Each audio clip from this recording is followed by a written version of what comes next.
How does one drunk night at a friend's party turn into a lawful end of a marriage? What happens when a wife laughs about just a mistake while her husband quietly collects every receipt, message, and camera angle from the night she vanished with a stranger? Can she still claim to be the victim when the papers land in her hands in public? My name is Tamsin Morell, and I am 34. But most days I feel older, like life already took the best part of me and left only chores and noise. That morning I stood in our small kitchen holding my coffee like a shield, while Eli came in from his night shift with his tired face and his careful questions. He asked what time I got in after drinks with Lena. I told him it was not that late and that he was acting like my father, not my husband. He said he woke up twice in the night and reached for me, and my side of the bed was empty. I said he was imagining things and that I had only gone to the couch because his snoring was too loud. In truth, I could not even remember the exact time I slipped into bed, only that my head was buzzing and my phone was full of messages I did not want him to read. He stood by the counter, still in his paramedic uniform, and looked at me like I was a patient who gave the wrong answers on purpose. He asked if I had at least texted when I was on my way home. I said I did, and if he did not see it, then his phone was broken like his trust issues. He did not raise his voice, which almost made it worse because his calm tone made me feel like a guilty child. I told him I worked all week, carried the emotional load in this house, and that I deserved one evening now and then without a man tracking my every move like a parole officer.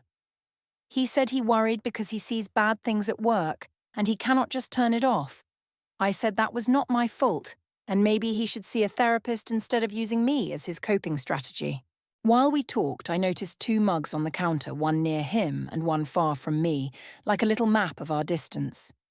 His mug had his usual black coffee, mine had too much sugar and a lipstick mark from yesterday. Next to the microwave sat a binder with a simple label on the spine that read, "Household," and I did not remember seeing it that thick before. I reached over it to grab a menu for delivery, and he quickly slid the binder away, saying he was trying to organize things so we would not lose bills and receipts. I told him he was becoming obsessed with order and that nobody wanted to live in a filing cabinet. On the wall beside the fridge hung our old calendar, the one with Jamie's drawings of rockets. There was a new red circle around a date next month that I had not drawn. I asked if he planned a surprise. He said it was just a reminder for something he needed to do downtown and that it was nothing for me to worry about. The way he said it, soft and flat, made me more curious and a little annoyed, because if anyone in this house deserved privacy, it was me. I had given up so much for this family. I felt that every thought in my head belonged to someone else now. Jamie padded into the kitchen in his socks, rubbing his eyes and holding his toy dinosaur. He asked why Daddy slept on the couch again, and if they were in a fight. I laughed and said Daddy snored like a tractor, and I needed quiet sleep if I wanted to be a nice mommy. Eli did not laugh. He just kissed Jamie's hair and told him everything was fine. Jamie looked from him to me with that strange, serious child face, like he understood more than either of us wanted. When I went to the bedroom to get ready for work, my phone buzzed with a message from Lena.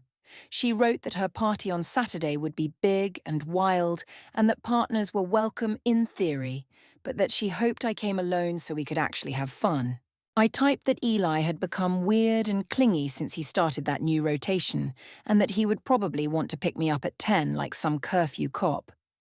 She replied that I should turn my phone off and remind him I was not a teenager who needed permission. I stared at the little bubbles on the screen and felt a warm thrill in my chest, like I had a secret life waiting for me. On the bus to work, I called my mother Caroline because she always took my side, or at least I thought so. I told her Eli had asked a million questions about where I was last night and that he wanted me to text every hour when I went to Lena's party. She said that when you give a man too much power, he will take more, and that I should not let him decide how I relax. She reminded me that in her marriage, my father had watched every move she made until she finally left, and she said she did not want that for me. I used her words like armor and told myself Eli was not caring but controlling. There is a big difference, at least in my mind. At my desk in the office, with all the grey walls and ringing phones, I replayed the morning in my head. The more I thought about it, the more I painted myself as the underdog, the young woman crushed by a serious husband who saw danger in every shadow. He saw victims and car crashes. I saw empty glasses and late lights, and I wanted to stay in my world. I decided that when Saturday came, I would go to Lena's party, drink what I wanted, dance with who I wanted, and if he worried, that was his problem. Respect, I told myself, follows results, and I had results in this family, while he only had fears. That night, after Jamie fell asleep and the house grew quiet, Eli came into the bedroom with his phone in his hand. He asked again if I would like him to pick me up from the party, because he did not like the area around Lena's apartment at midnight. I said he made it sound like a war zone, and that he needed to trust me, or admit he did not. He said he trusted me but not drunk strangers on dark streets. I rolled my eyes and said that was the same thing. He sighed and plugged his phone in on the bedside table, and for a second I saw a new reminder on the screen that read, "Downtown Office, 3:40 p.m., before it faded to black. I asked who he was meeting there. He said it was just personal errands, nothing I had to worry about, and that everyone was allowed to have something that was only theirs. I told him I hoped that rule would apply to me too when I went out on Saturday. He did not answer, just turned off the light and lay on his back, a quiet shape in the dark.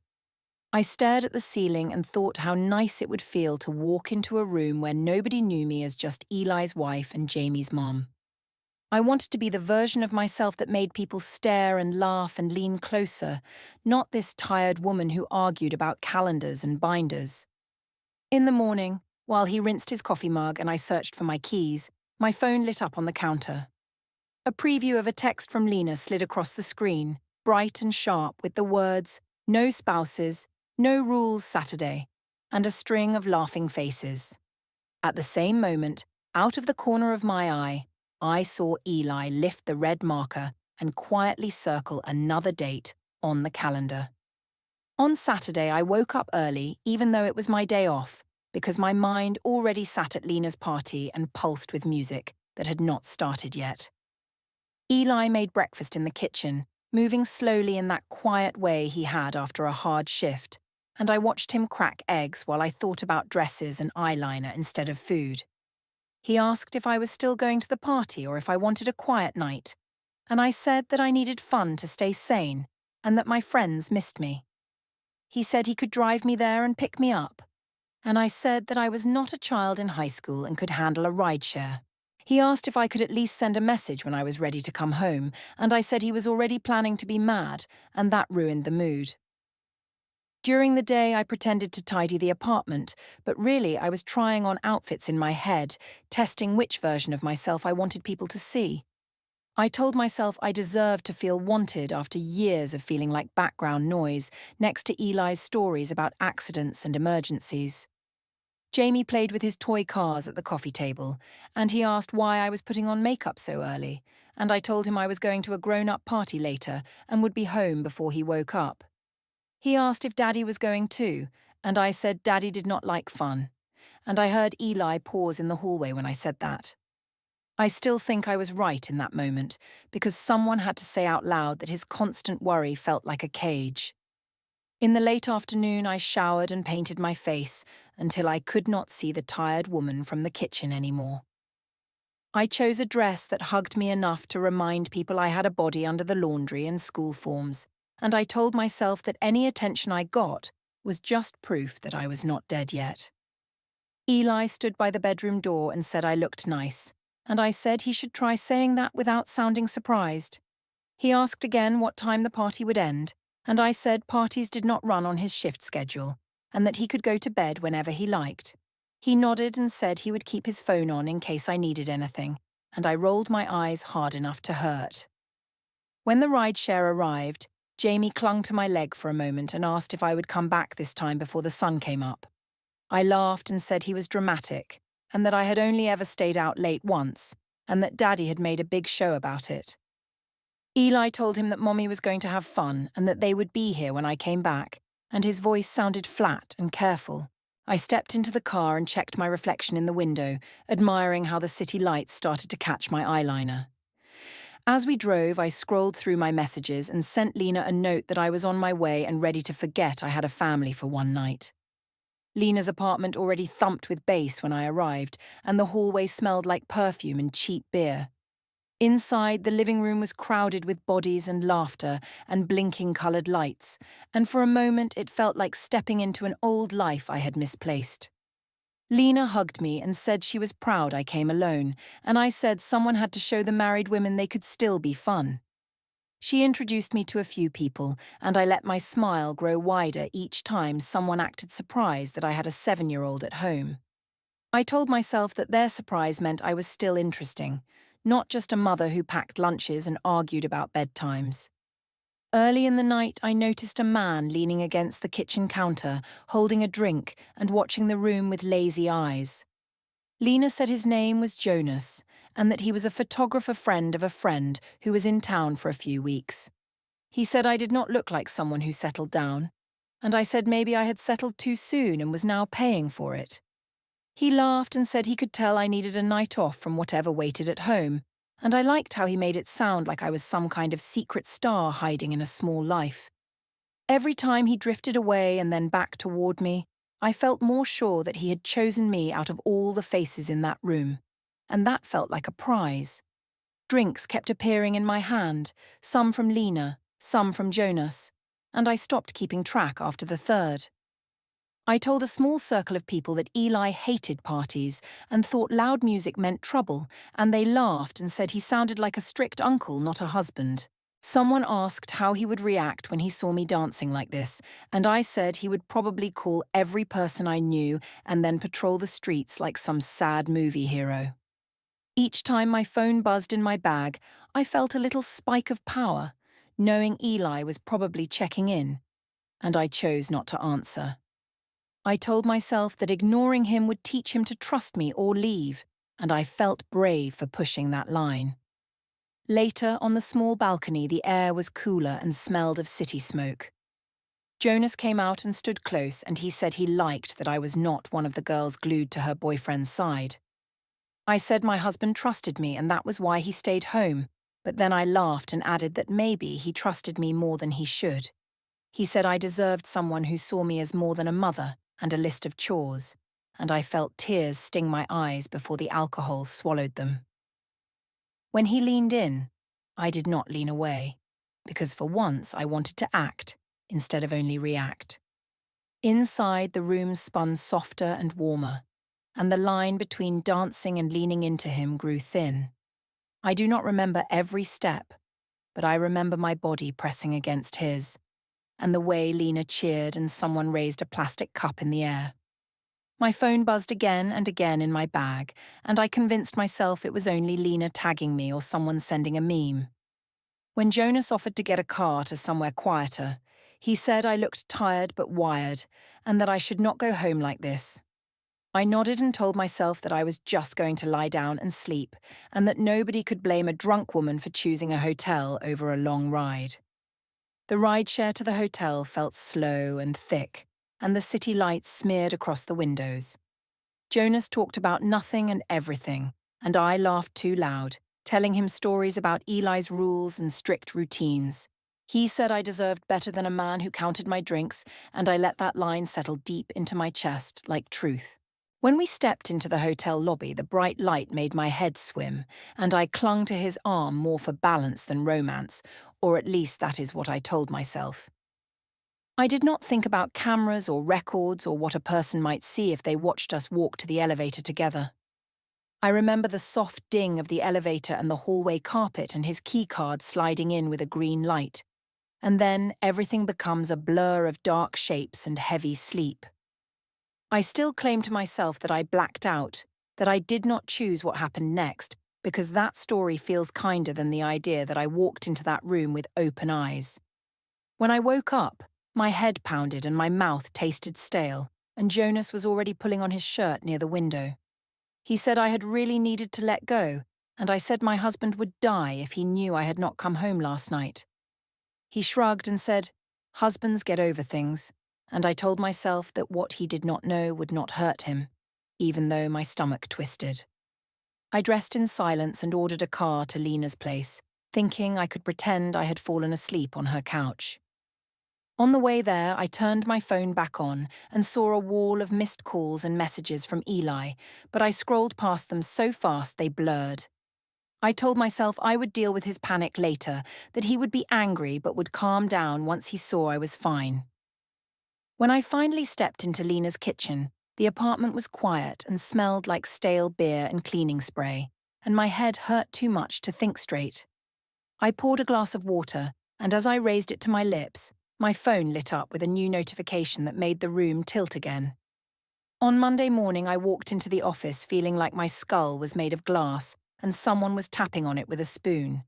The lights were too bright, the phones rang too loud, and every time I blinked, I saw that photo again, my body pressed against Jonas with my mouth near his neck.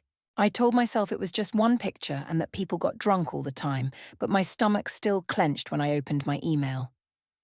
Near the top sat the message from my manager, Ms. Doyle, with the subject line, "Quick word about Saturday." I told myself she just wanted to check on me, but part of me knew it was not just that. I walked to her glass office trying to look casual, and I could feel eyes follow me, the way they do when someone brings cake or bad news. She asked me to sit down and said she hoped I was feeling better after the weekend, and I said I was fine, just a bit of a headache. She said I had been scheduled for an extra shift on Sunday and that I had not shown up, and that my phone went straight to voicemail. I said I had mixed up the dates and that I was at my friend's place without a charger, and that my husband had overreacted and turned it into a crisis. She said she had seen some of the photos from the party because someone had tagged me, and she used a careful tone that made me feel like a teenager again. I laughed and said people always take the worst pictures at parties, and that my husband was one of those men who think any fun is dangerous. She said she could not comment on my marriage, but that my personal life should not make patients and customers wait for help. She said there had been an emergency call that came in short-staffed, and that Eli had ended up taking an extra run because I was not there. I said he had not told me that, and a small sharp anger flared up, because somehow he had managed to be the hero at work while I became the unreliable one. I told her it was just one missed shift and that everyone needed to blow off steam sometimes, and she sighed and said she just needed me to be reachable next time. When I went back to my desk, Mara spun slowly in her chair and gave me a look that was part curious and part nervous. She asked if everything was okay, and I said my boss was just being dramatic about one silly hangover. I added that Eli had made the whole thing 10 times worse by calling everyone and making it sound like I had been kidnapped. She raised her eyebrows and said he must have been really scared, and I said he loved drama and that he had driven all over the city like some cheap movie hero. I still think I was right that he wanted to feel important, but I also know now that I fed that story because it made me feel less guilty. A couple of co-workers rolled their chairs closer and started asking questions in that friendly way people use when they want gossip.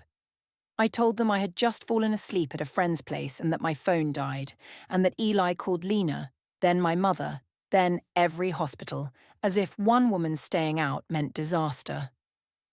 They laughed when I said he had probably scared half the night staff in the city by asking if they had a Tamsin lying around. I did not mention the hotel or Jonas, of course, only the couch that I wished had been real. In the corner of my eye, I saw Mara bite her lip and look at her screen, like some part of her did not find it funny. During my break, I slipped into the bathroom and finally scrolled back through the messages from that night. There were long strings of texts from Eli, asking if I was safe, asking me to please answer, asking what hospital he should check next. He had written that Jamie was scared and kept asking where I was, and that his mind was going to horrible places because of what he saw at work. I told myself he was manipulating me with those words, trying to make me feel like the bad guy, but the tightness in my chest did not listen. I deleted half the thread, leaving only the couple of calm messages that made him look less frantic, and I told myself I was just cleaning up noise. After my shift, I decided to stop at the supermarket near our apartment because I wanted to walk in with normal groceries like a normal wife.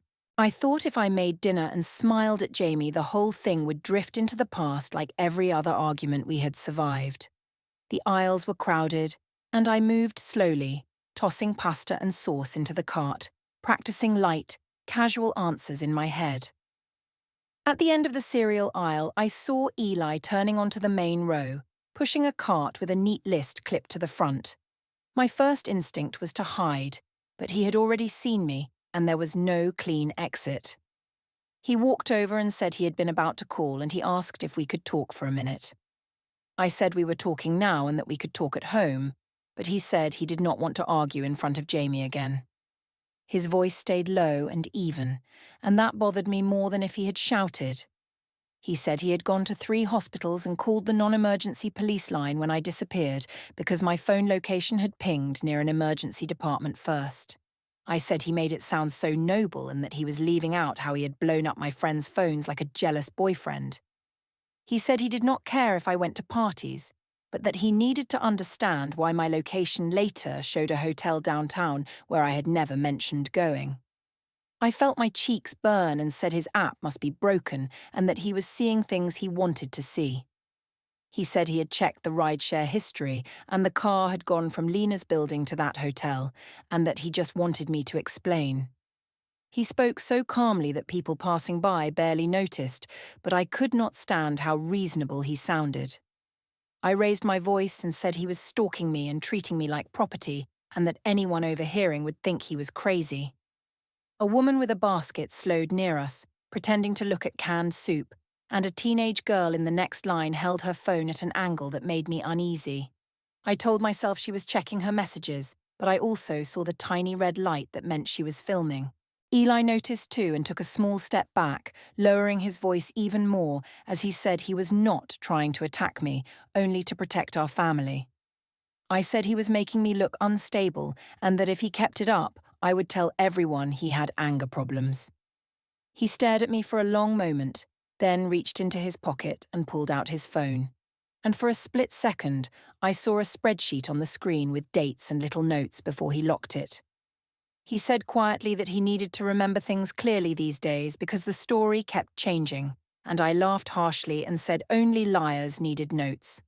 He looked hurt, but not surprised, and that calm, resigned look was worse than any shout. He asked if I could be home for dinner so they could eat together like usual, and I said maybe, depending on how long my errands took. He nodded and pushed his cart away, and as he turned, I saw a notification flash on his screen from a thread called Follow Up, but he covered it with his hand. I told myself it was just work, or maybe some therapist or friend, but a colder part of me knew he was lining things up behind my back. At the checkout, the teenage girl from the aisle stood a few spots behind me, still holding her phone. I heard her whisper to her friend that the guy in the uniform had been really calm while the woman yelled at him. I paid for my groceries with shaky hands and pretended not to hear. As I walked out into the parking lot, my phone buzzed again with a message from Lena asking how the drama king was handling my hangover. I typed that he had acted like an obsessed stalker in the supermarket and that everyone had seen it, and I hit send before I could think too hard about who had really looked unhinged. By the end of that week, the supermarket scene had turned into some kind of legend in my head. One I retold to myself in a way that made me sound bold instead of cruel. I said to myself that everyone had seen how controlling Eli was, and that the video, if it existed, would prove it. In truth, all I remembered clearly was my own voice echoing down the aisle while he stood there with his hands on the cart. I still insisted inside my mind that my anger was justified because he could have chosen to trust me and instead chose to play detective. On Saturday afternoon, I took Jamie to the neighborhood park because I wanted to do something that looked like normal motherhood.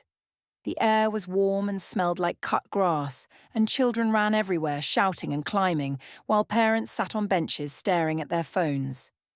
Jamie ran ahead to the swings, then came back and asked if Daddy was coming too, and I said Daddy had errands and that he was in a mood.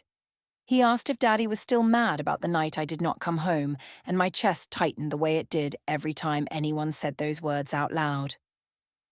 I told him Daddy liked to worry and that he made things bigger than they really were, and that I had just been sleeping safely when he drove around like a movie. A mother sitting on the next bench glanced over when she heard me, and I could tell from her face she knew who Eli was from the supermarket. Jamie said he had heard Daddy talking on the phone to Grandma and that Daddy had said he really thought something bad had happened to me. I laughed a little too loud and told Jamie that Daddy watched too many sad calls at work and carried them home in his head. I said sometimes daddies forget that not everything is an emergency, and they scare children without meaning to. The other mother frowned at her phone, and I wondered if she was the same woman who had been in the checkout line, but I pushed that thought away. When Jamie ran back to the slide, I checked my messages and saw one from Lena about a family dinner that night. She reminded me that both sets of parents were coming and that we could finally put him in his place with a laughing emoji. I typed that Eli deserved to be called out after making me look like a bad mother, and that I wanted people to hear my side. She sent back a screenshot of some comments under the supermarket video, where a few people said I seemed unstable and he seemed calm, and my stomach lurched. I told her those people did not know the whole story and that we needed to fix the narrative before it hardened. That evening, we all met at a family restaurant with long wooden tables and loud music, the kind of place where kids could spill things and nobody cared. My mother arrived first and kissed my cheek, whispering that she was ready to support me if Eli tried anything. Eli came in with his parents and Jamie, all of them looking a little stiff, like they were taking a test instead of going to dinner. Lena squeezed into a seat next to me and said under her breath that this would be fun, and I told her I planned to make sure everyone understood who the real problem was. Eli sat across from me, his shoulders square, his face tired but composed, and he folded his hands like he was bracing for impact. As the food arrived and people started small talk, I felt a restless energy build in my chest. I told a story about work and mentioned that my manager had been dramatic about one missed shift, and my mother agreed that bosses love to blow things up. Then I slid into the story of the party, describing how I had just had a few drinks at Lena's, fallen asleep, and woken up to a storm of calls. I said Eli had driven around the city all night like a cop show, checking hospitals and calling everyone, and that he had embarrassed me by acting like I was a runaway. Some cousins laughed and shook their heads, and Lena added that he had made the group chat feel like a search party. Eli did not interrupt at first, just watched his plate, but I could see his jaw move once, like he was swallowing something hard. Finally he said, in a quiet voice that made everyone lean in, that when your wife stops answering and her phone location bounces from one side of the city to a hospital district, you get scared. I waved my hand and said his app always glitched and that he loved having a reason to play hero. He said the rideshare record did not glitch, and that it had shown clearly that I went from Lena's building to a hotel I had never mentioned. The table went silent for a second, and I felt heat flood my face, but I forced a smile and said he was making it sound worse than it was. My mother jumped in and said that following women's phones around was not healthy, and that I had grown up with that behavior and did not need it again. Lena agreed and said plenty of men trusted their wives to have fun without tracking every step. Eli's mother Paula looked at me with soft, sad eyes and said any husband would worry if his wife vanished all night and did not answer. His father Mark asked me calmly why I had not sent even one message when I knew Eli's job showed him all the worst things that could happen. I said my phone had died and that honestly I had been too tired to deal with drama, and I heard how thin it sounded even as I said it. Jamie, sitting between his grandparents, looked at me and asked if I had been at a hospital or a hotel that night, because Daddy had said both when he was talking on the phone. I laughed and said Daddy had been confused because he was stressed, and that I had been at a friend's place and nothing bad had happened. Eli did not argue, but he also did not nod. He just watched me with that same steady gaze from the supermarket. I felt cornered, so I made a joke about him calling every emergency room like some obsessed fan trying to find a celebrity. A few people laughed weakly, but the mood had shifted, and I could sense it. After dinner, Eli's parents invited us back to their house for coffee, saying it would be good for Jamie to calm down somewhere quiet. Their living room smelled like old books and lemon polish, and the TV murmured softly in the background. On a side table near Eli's chair, I noticed a binder with a simple label that read, Bank, and it looked recently handled. Beside it lay a small USB stick with a date written on a piece of tape, neat and clear. When I walked in, Mark casually closed the binder and moved the USB closer to a stack of coasters like it was nothing. Jamie went to play on the floor with some old toys, but after a while he came back and climbed onto the sofa between Eli and me. He asked if we were going to keep fighting forever, and where he would live if we did not want to live together. The room went very quiet, and even the TV sound seemed to shrink. I told him nobody was leaving and that parents said silly things when they were tired, and that everything was fine. Eli said, in that same low voice, that whatever happened, Jamie would be safe and loved, and he placed a hand on our son's shoulder.